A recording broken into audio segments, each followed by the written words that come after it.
The story stretches an incredible 8 pages. One of 3 reporters on the byline is Susanne Craig, who tweeted she had trouble sleeping as the blockbuster story went to press Tuesday night. It was Craig who spoke to us 2 years ago when she reported on receiving a blank envelope. I opened my mail one day and there was three pages of Donald Trump's tax return, and you're just like, this can't be true. That began an 18-month journey to gather more, and the Times obtained an incredible 100,000 pages of documents. The resulting story challenges Trump's public explanation for how he amassed his fortune. President Trump sold himself on the campaign trail as a self-made billionaire who earned his fortune on his own. I got a very, very small loan from my father many years ago. I built that into a massive empire. But the New York Times says Trump often claimed his father's assets as his own in interviews, and in fact got much of his fortune from his father's estate. The president was given or inherited the equivalent of at least $413 million from his father's real estate empire. But the reporting doesn't stop there. It says Trump committed tax fraud to evade hundreds of millions of dollars in inheritance tax, implicating him in sketchy, possibly illegal tax schemes. The Senate should most certainly be investigating this potential tax fraud. Totally false attack based on an old recycled news story. We reached Susanne Craig in New York. Susanne, first of all, where did all of these documents come from? Wow, you start with a question that I can't answer. It's the most incredible story, and it's one I unfortunately can't share because we've told sources that we won't share with the world where we got them. So as much as I would love to tell you, it's an amazing story. We just can't. Tell us then what the task has been like of assembling this puzzle. Yeah, it is a puzzle of a million white pieces.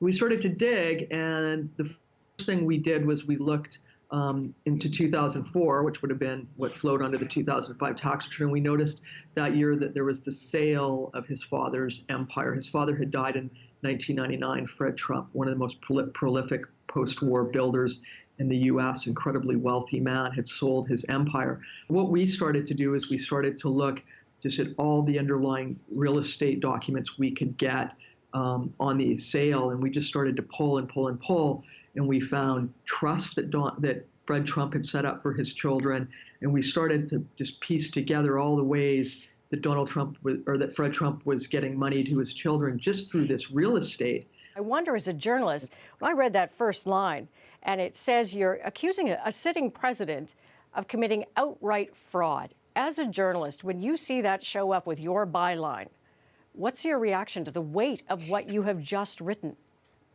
I think we carried the weight of that accusation with us throughout, but we feel, a strong conviction from our reporting that what was going on and what we found in the documents, particularly the confidential documents and tax returns that we had access to, what we were seeing was fraud. The New York Times, as far as we know, has never accused a sitting president of multiple counts of outright fraud.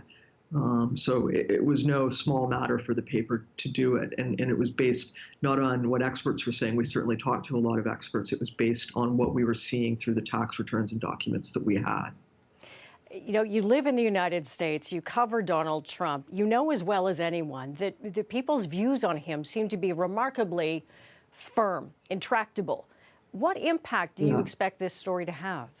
Well, it's interesting, and we do live in a world that's very polarized about him. And I just try to separate sort of the politics of this and just say, we've got to sort of get to the facts. And maybe people don't agree on the facts, but we're tasked as journalists to sort them out as best we can. We think we had a pretty compelling case here based on tax returns and the financial records and bank records and depositions of the Trump family that, we had gotten to a truth, and we feel that we have the facts. So it's sort of, I think people are going to read it and maybe see it whatever way they want, but it's just important, I guess, to me as a journalist that the financial biography of the 45th president of the United States is set right. I mean, it has been spun, year after year after year. They say a lie passed down into history becomes truth. It's repeated over and over and over again.